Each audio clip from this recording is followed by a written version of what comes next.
আজকের দিনে তোমাদের মতো 80% মানুষ শোরুমে নতুন বাইক কিনতে গিয়ে ঠকে আসে, কারণ এত হিডেন চার্জ তার মধ্যে যুক্ত থাকে না।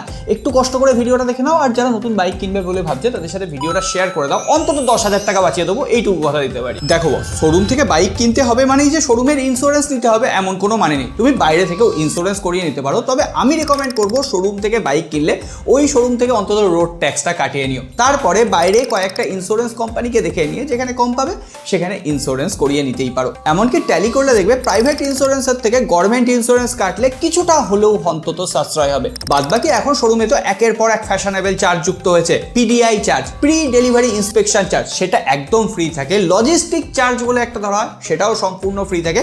এইগুলো তোমায় কিন্তু কথা বলে শোরুমের সাথে কমাতে হবে। শোরুম যদি কমাতে রাজি না হয়, ওই বাইকের সোশ্যাল মিডিয়া হ্যান্ডেলে গিয়ে কমেন্ট করো বা বাইকের কাস্টমার কেয়ারে ফোন করো, তারপরে শোরুমের কপালে দুঃখ রয়েছে। আর তাছাড়া হিডেন চার্জের মধ্যে incidental charge, extended warranty, service charge, এগুলো কিচ্ছু থাকবে না। জাস্ট এক শোরুমের মধ্যে এই সমস্ত চার্জ ইনক্লুড থাকে, এটা মাথায় রেখো। এইভাবেই দেখবে তোমাদের বাইকের দাম 5 থেকে 6,000 টাকা কমে গেছে। এরপরে বাইকের এক্সট্রা ফিটিং এর জন্য প্রথম দিনই কোনো রকম এক্সট্রা অ্যাক্সেসরিজ বা ফিটিং কেনার দরকার নেই। আগে বাইকটাকে একটু চালিয়ে দেখো, তারপরে নিজেরাই বুঝতে পারবে কোন অ্যাক্সেসরিজ বা ফিটিংটা তোমার বাইকের জন্য দরকার, সেইগুলো লাগাবে।